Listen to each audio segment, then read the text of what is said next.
You're listening to Jonny Smith because Robert's busy in the garden.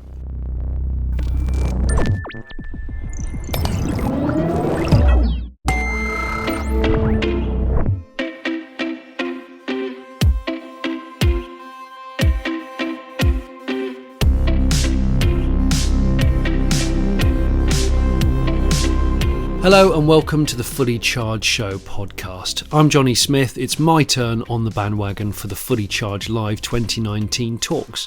Now with this talk, I will admit I'm slightly new to the subject as we discuss how to stop burning money, efficiency and heat at home and not cars and EVs.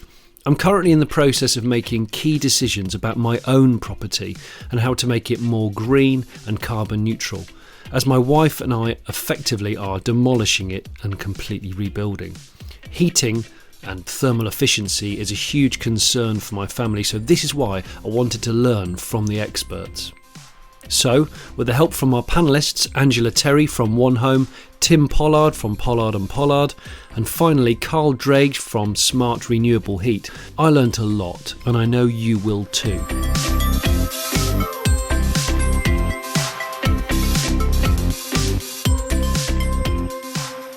This talk is called How to Stop Burning Money, Efficiency and Heat at Home. I've got three experts who are coming on to help us chat about it.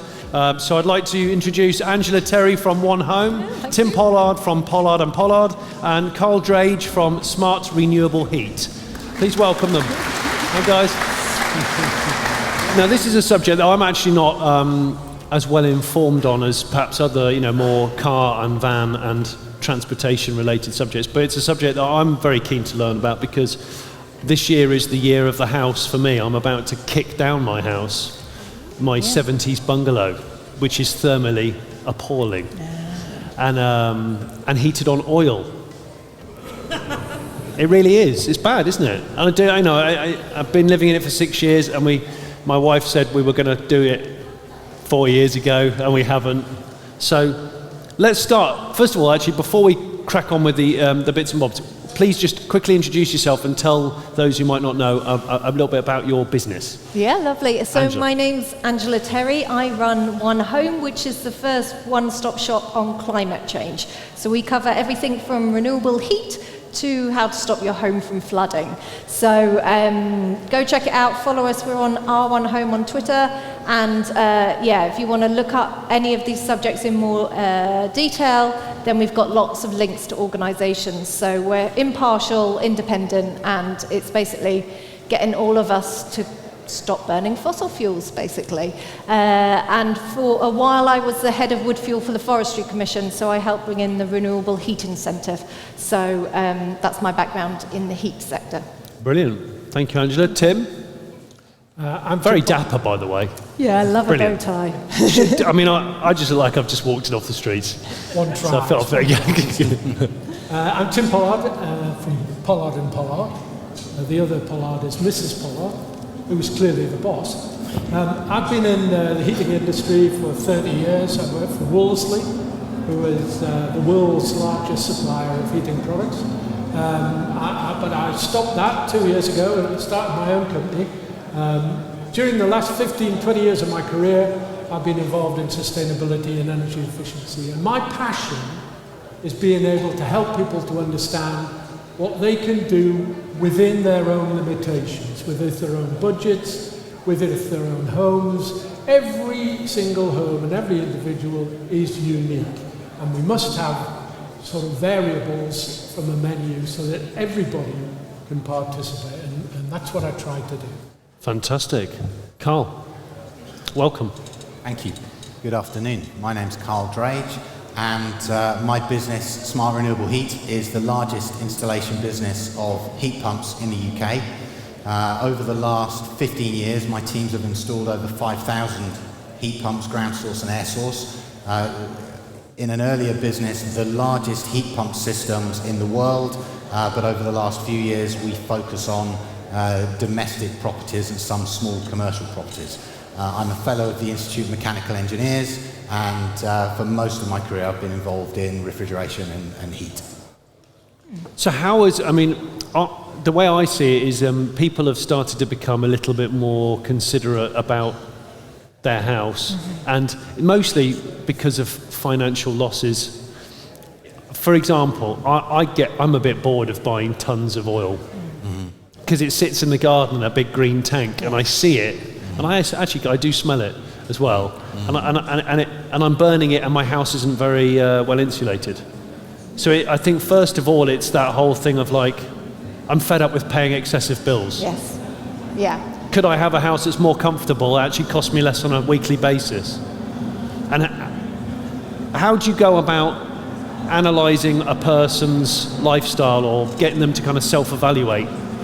Well, could I answer, or could I just point out, you're fed up of paying enormous bills, Yeah. but you are also unaware of the hidden costs of additional maintenance and the life cycle, the long-term ownership cost of a burning device, of a fossil fuel burning piece of equipment, where if you were to consider the whole life cost, what's the 25-year cost of your heating system, you would be hands down better off. But are you going to stay in the house for 25 years? Oh, but there are ways of I will happily set my house on fire at the moment. Yeah, but there are exchange if I've got somewhere else to live. Yeah, but the key point though is you would be better off putting your money into making that system work than putting your money into the best interest you could find in a bank. Frankly, I'd just be happy if people understood where they use their energy. Well, absolutely. You know, the government spent many years and many millions of pounds convincing us all to change our light bulbs and switch our lights off. An admirable thing to do, and you know, I say well done. But actually, 80% of home energy use is space heating and hot water production. Yes. And it's you want to save some energy? Yeah, you can start on lighting. That's 3% of your energy. Or space heating, which is 60%. And that 80% of your domestic energy use on heating is the single largest factor in the UK of domestic energy consumption. All the fuels that we consume across the UK, heating is the largest single one. If the government targeted that, and it's a third of all of our fossil fuel emissions. Gosh. A third of all carbon emissions come from heating buildings. So can I just ask, how many of you are like Jonny and actually are using oil or LPG, so you're off the mains gas grid? Thankfully, there's not many of us in the room. No, there's not actually. So basically, you are paying much more than everyone else in the room for your heating, and you also have a far more carbon-intensive oil or LPG than the mains gas grid. So there are two very big reasons why, if you're off the gas grid, then renewable heat is a no-brainer for you in terms of cost, basically. But the main thing for saving money is, and always will be, insulation. Yeah. So getting your homes, you don't have to be as extreme as knocking your house down or setting it on fire, but you could just go to B&Q and buy some rolls of loft and live in there. insulation. I'm going to go and live in B&Q. Yeah. It's probably really warm. And just to add to that, I think, you know, understand, and as Tim was saying, in terms of understanding, there is a hierarchy of measures. So if you're spending a lot on fuel, you could spend less on a more efficient heating system, but you'll get more savings first by spending pound for pound on insulation. But when you've done that, then spend on a system that will save you money on fuel. That's interesting. It's so also there's really important to keep up, you know, because a lot of people say, well, I've insulated my loft. But, you know, the standards 20 years ago, when it was done, probably 125 mil loft insulation. Nowadays, recommendation would be 270 plus. Okay. I know that building regs go up and up for new builds, don't they, on things like insulation? Although, unfortunately, they don't enforce them. But that shouldn't stop you doing it. And the rule should always be insulation before installation.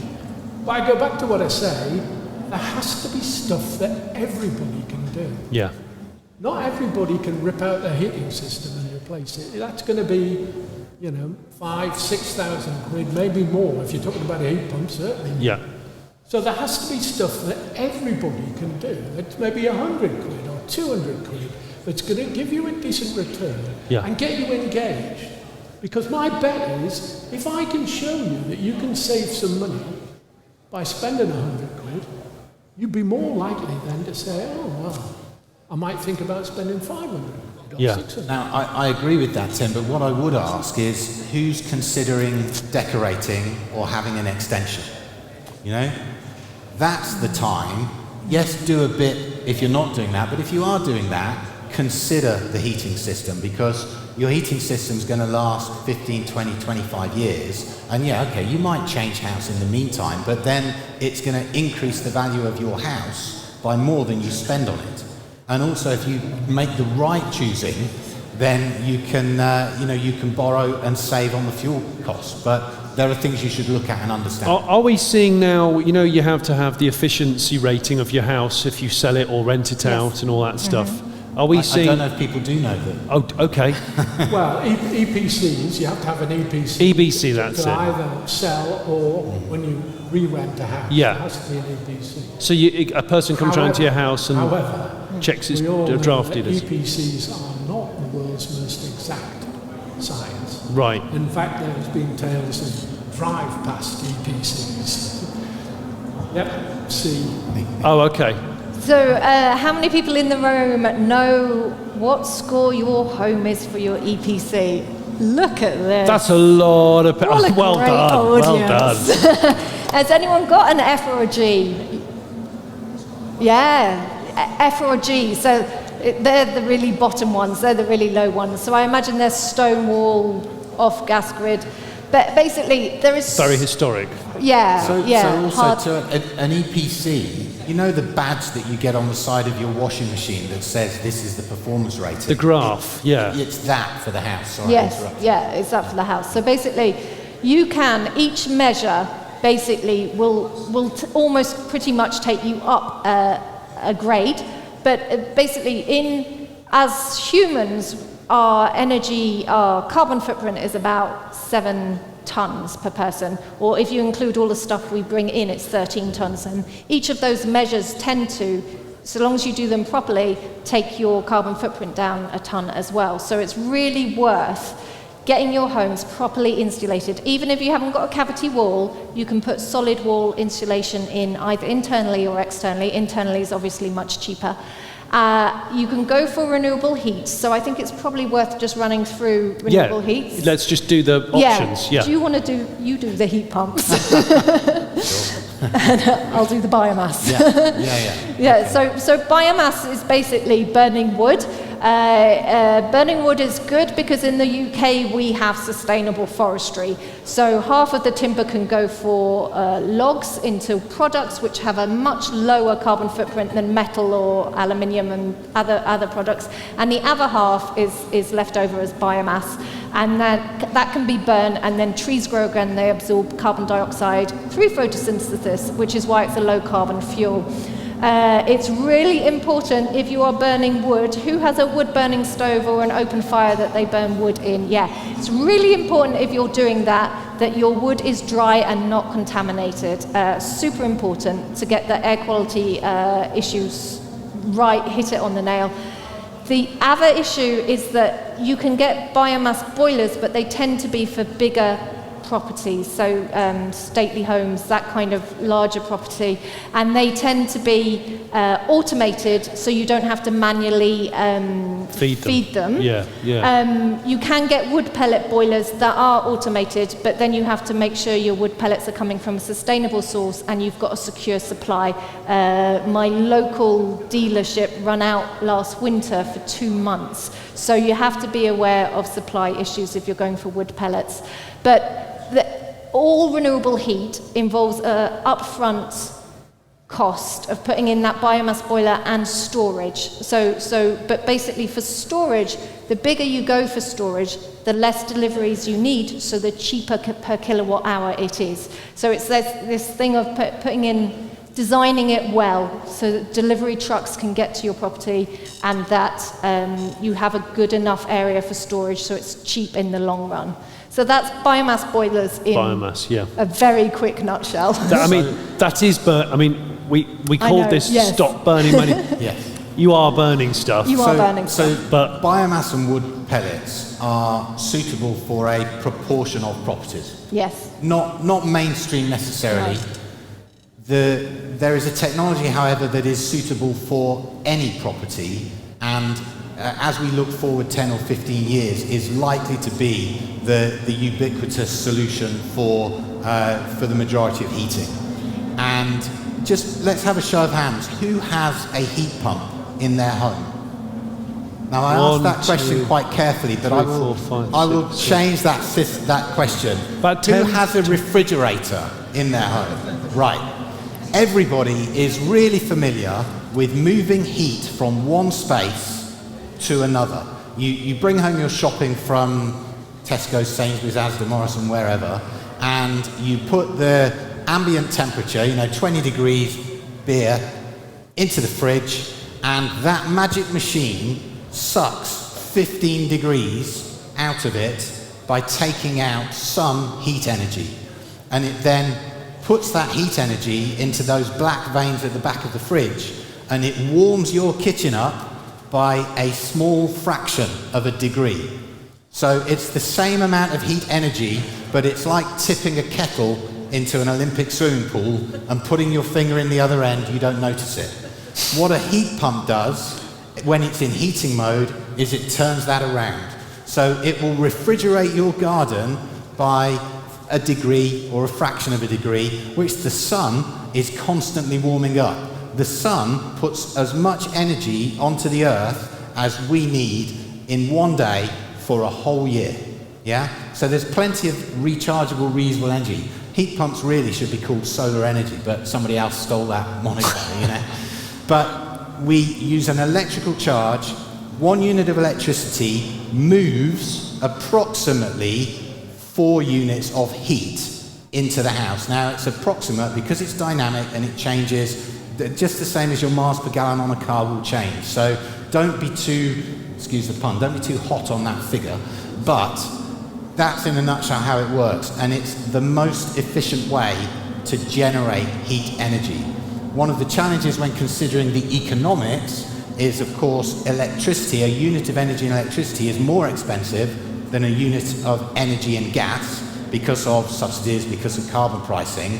But over time, we're seeing that correct. So that's where we're at with heat pumps. I don't suppose that then brings it on to generating your own electricity. Yes, exactly, because that's a really good point, because the grid electricity is coming down in terms of how much carbon dioxide it is per unit.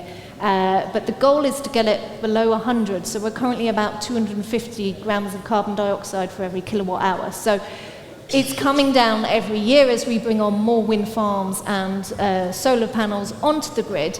But in peak demand, that's when our most polluting power stations are put on. So in the coldest weather in the evening in winter, that is when the grid carbon intensity is at its highest, which is why generating your own electricity or having the ability to shift load is so important. But okay, I'm going to be a bit controversial. Go on. I'm afraid Tim's in the middle of all this. heat pumps are not suitable for every house. Heat pumps are not even suitable for most houses. You have to have a really well-insulated house. that's not true. I've got a 400-year-old farmhouse, and it works absolutely perfectly. You need to have a minimum of 15 mil pipework, preferably 22 mil. Okay, so that's the... You have to have oversized radiators, and I repeat, you have to have a well-insulated home. So we do not have a realistic replacement for high-temperature heat devices, i.e. gas boilers, as we speak. Do I want it to change? Damn right I want it to change. Do I want heat pumps to be successful? Damn right I do. But what I don't want to do is leave anyone under any doubt that they're going to go home, they're going to spend upwards of 10,000 quid putting a heat pump in, and they're going to get a good result without doing something else to their house. You are right, Tim, and that is very important. It is very important, but as I said earlier, we can violently agree here. Tim is right. that you need to address and you need to consider the distribution system in your home. And as Angela said earlier, spend money on insulation first, but it is now possible to make any fabric an appropriate insulation. To get insulation right, then ensure that your distribution system will operate efficiently. And it's fair to say that most boiler systems now don't really consider the distribution system and efficiency. You know, condensing gas boilers don't necessarily run in condensing mode. That needs to be done carefully by an expert who knows what they're doing, so that your distribution system is tuned for the heat loss of your house on the worst day and a bit, so that you can then put in the correct heat generating device. So forgive me for perhaps being a bit glib in saying, oh, you can just put a heat pump in. You can't. It's a very serious matter to be gotten right by somebody who really knows what they're doing. So are we in agreement then? Your sort of step number one, cheap and easy, is insulation? Mm-hmm. It's not necessarily easy, but it's the lowest cost measure for the best return. If you've got solid walls, then they call solid wall homes hard to treat. Okay. The reason is because practically it's hard to do. You either have to have insulation inside the wall or outside the wall. Yeah. Either way, it's going to be... You'll lose interior space or you'll add to cladding. Yeah. And secondly, of course, it's quite expensive to do. So there are about 9 million homes in the UK that are classified as hard to treat for one reason or another. Some of them are single wall. That sounds like a lot. Some of them are high-rise buildings. I know, your basic rock wool insulation. Buy it in summer. That's my brother. Buy it in summer. It's massive offer on. Yeah. Limited amount per customer. So my brother hired a van. Shouldn't be telling you this. Hired a van. No one's filming. Nobody cares. Hired a van, went to home base, bought his allocation of insulation at a quarter of the price it would be in, and then sent his wife in. I think a great example of this is that for some years the government actually supported insulation. Yeah. And we were one of the UK's largest suppliers of insulation. We could not give away insulation. Couldn't give it away. We couldn't give it away. It was free. It was absolutely no charge because the government paid it. And we couldn't give it away. Can I just say, I think people have become so cynical with this kind of thing that they just don't believe it. Yeah, well, maybe so. Yeah. That shows you how far we've got to go. You know, that shows you how many people we've got to convince that this is a good thing to do. You know, if you won't do it for free, then you ain't going to pay 15,000 quid for a heat pump, are you? You know? And this is why my passion is to get people engaged with small stuff, which will, everyone can afford. You miss out a couple of rounds in the pub and you'll be able to do it. And wouldn't you agree as well to measure, understand how much you're paying, how much you're using of your electricity and gas? Fundamentally, the average dual fuel bill in the UK is between 1,200 and 1,300 quid. It depends on whether you pay prepayment, direct debit, etc., etc.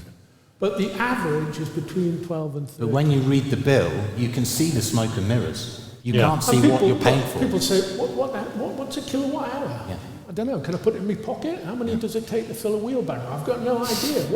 I've always said they should on all these bills they should just translate it into things people relate to. Yeah. So bottles of Prosecco. So if you insulate your home... It says more about you, but anyway. do you insulate your house with... but it's basically... Insulation is a no-brainer, and even things like, if you're ordering curtains or blinds, if you've got in curtains, get thermal insulation in the curtains. If you've already got curtains, you can get extra lining put onto the back of those curtains. If you're getting blinds, get blackout blinds. And there's another reason it's really good to insulate your home now. It's something called global warming. Our homes are going to get hotter and hotter and hotter, and basically we can use our blinds and curtains as a way in the summer to reflect back some of that heat and keep our houses cooler, basically. So there is another really good reason to insulate your homes, and that is so that you are staying safe in the really hot weather, which for vulnerable people is particularly important. So this topic you can talk about.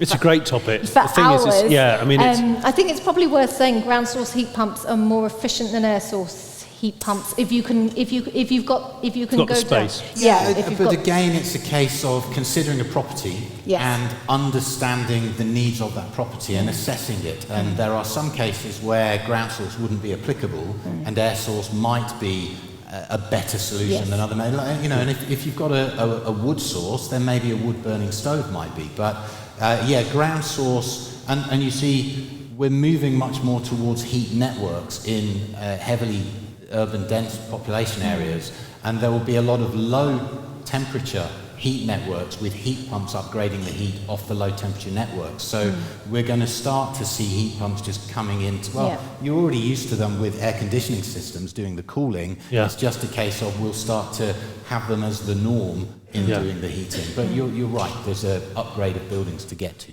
So we've touched on biomass, we've touched on obviously insulation, heat pumps, both air source and ground source. Yes. And what else have you got left? You've got solar panels. Well, you've got a really important factor, which is to say, heat is not power, and the consideration of heat, it should be separate from solar, because solar energy can go out, electricity can go out to the grid, but heat is a bespoke thing to the building. But one big factor is data. And now with a good heating system and being able to monitor it and use that data to understand what the consumer is doing, meet what they want from a conditioning point of view, but have intelligence optimize it in the background, and also to use data services to start to manage costs in a better way, that will also bring around a disruption and a change that will be a different way than paying for your gas bill. I'd like to talk about control. Yeah. I think control is massively important. And these days we've got really sophisticated heating controls, which will allow us to heat, number one, when we want to heat, number two, to the target temperature we want to do. And so many homes are overheated or underheated, and we're able to do that remotely these days. So you just showed me your phone app before we came on. You told me your lounge was 16.5 degrees. We agreed. His wife will be cold. And who's even if she switches it on, I can switch it off again.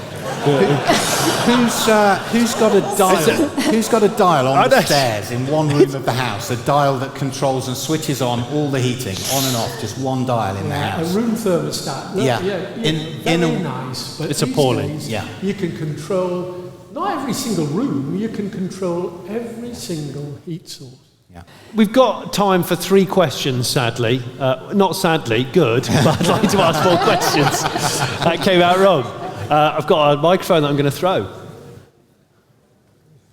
You've given us lots of advice for when we own our home, but most of us, particularly in the younger generations, Generation Rent, we don't own our homes, and we just get whatever the landlord thought was cheap in B&Q at the time. So we've got no control over what our heating is and what our insulation is. That's a very good point. What point. can we do, because we're still paying for the electricity and the gas, but we're having to use their crap to do it. So, what can we do? So something called the minimum energy efficiency standards came in for rented accommodation, and so it's full of flaws. It only applies to F and G properties, which we mentioned before. F for failing, G for grailing. And I've got a slightly different and the cap is for those properties have to go up a level. The cap is only £3,000, so basically if you try to buy a boiler or anything, that cap is a real get out of jail, and there's no currently there's no compliance monitoring, etc. But something has come in, so any person in rented has the right to ask their landlord to improve their property, so you have the right to ask.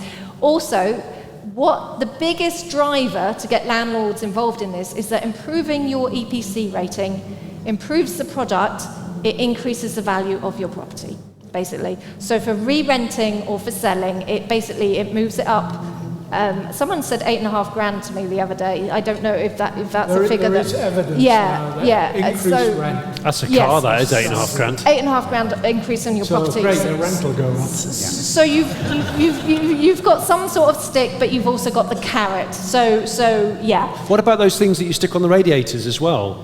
The little TRVs? TRVs, Yeah. So like a TRV is not very expensive now. About 16 quid.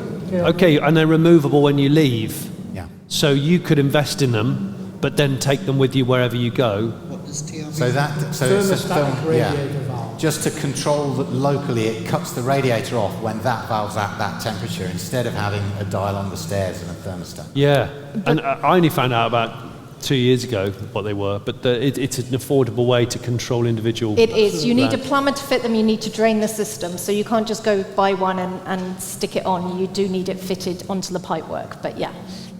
But it might be a big payoff of doing that and then moving them with you when you go.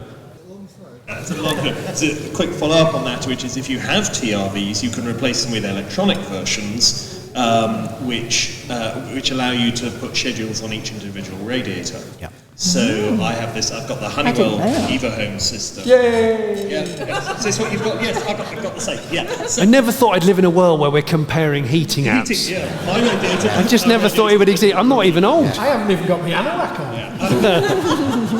So you can switch off. I work at home half time, and the heat in my study is switched off on all the days when I'm not at home. Right. I only work at half time as well. Yeah.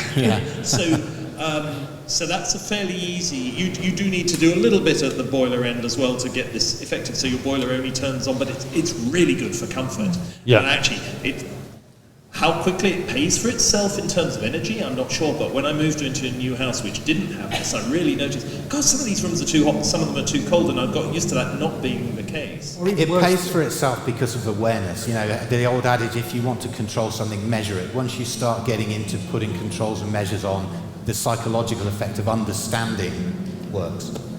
I was just wondering, when do you think that the cost of installing a heat pump system would be suitable for all homes? So this was the point that I was making earlier, that it's suitable now, but when you pay for a gas boiler, you're simply buying a box that goes on the wall, and you're not considering the fuel price being more expensive, you're not considering the effective life being half of as much, and you're not considering that the average maintenance costs are lower. If you take the 25-year cost of installing it, then you would see big returns, but of course that's cash heavy up front, and that's what we're working on with government, with other schemes to try and address that. So whole life costing the system, it's like buying a It's more total cost of expensive ownership car. with electric Total cars. cost of ownership. Yeah. Yes, it's like buying a more expensive car that over 7 or 8 years is going to by far pay for itself, but you've got all that upfront cost.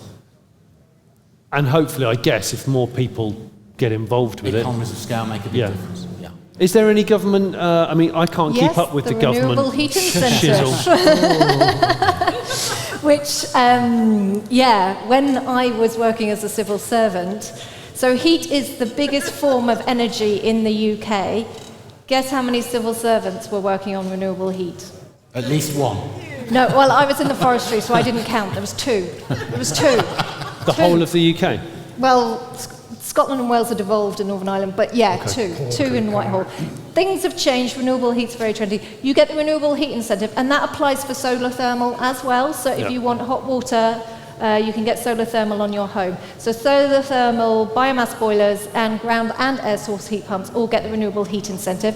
What that is a quarterly payment. So it's not a capital grant. It's a quarterly payment based on your heat meter usage. So it's the same as the feed-in tariff, basically, but for heat, basically. And that lasts for 20 years, I think, is it? So Domestic is 7 years. 7 years. And effectively... And it's deemed. Yes. So the engineer will define what the heat output is. You don't have to, it would approximately pay for the heat pump, and then your savings on fuel are over and above. But as Tim says, you've really got to consider the fabric of the house and the distribution system, your radiators or your underfloor and the pumps that do all that. Now, if that system is 25, 30, 35 years old, it's really worth considering it, upgrading some of the radiators, getting it all cleaned out, putting a really good control system on it. That will all add to the payback, and that will increase the value of your property, and you'll feel the benefit. But do that when you're doing, a once in 12-year decoration of going and maybe an extension, the big overhaul. And Johnny, can I make one point here? Yes, you can. The radiator is the forgotten beast. All right? We all say, I'm going to have a nice brand new high efficient boiler, and then you're sticking it on radiators that have been in for 25 Full of years. sludge, tired. The biggest single moving part of a heating system is the liquid going through it. Yeah. And if you've ever taken an old radiator off, I have. Yeah. There It's in is sludge. black stuff. They Yeah. call it gum. I had a leakage once. And you Radiator. think you're going to get a 92% efficient boiler running that system, you are living in cloud cuckoo land. Yeah. All right? That fluid is a precision engineering component, and it should be treated that way. If you're going to optimize your heating system, invest in that fluid. And just while I remember, for the renewable heat incentive, the amount is dependent on the technology. So we can't say to you, it's this much and the payback will be that. Yeah. So basically, if you want to get your homes warm and cozy and stop thermostat wars, because going back to the man and the woman I always have a big thermostat war. every household up and down the country. Who has a thermostat war? It's funny how it changes with age. For the first 20 years of my marriage, I was always too hot and my wife was always too cold. For the last 10 years, it seems to have gone the other way. Oh. I can't understand that. But the war continues. The war The continues. fight's the same, I still lose. Yeah.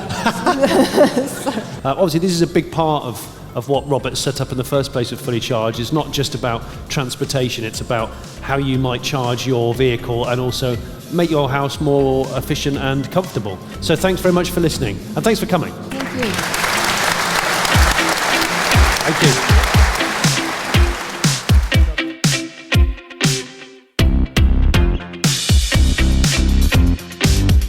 There was loads of interaction with the high turnout audience at the Giga Theatre, which was really pleasing. We hope you guys continue to enjoy these talks. Please give us some feedback at podcast@fullychargedshow.co.uk. Don't forget to subscribe to this podcast and our YouTube channels as well. Leave us a 5-star rating if you think we're worth it, and review us on your podcast player of choice. Lastly, thank you to all our Patreon supporters. Without your help, we couldn't make this show. We couldn't make the podcast that you're listening to, and we couldn't do the live events that you may or may not have gone to. Thank you all. So if you have been, thank you very much for listening. Cheers.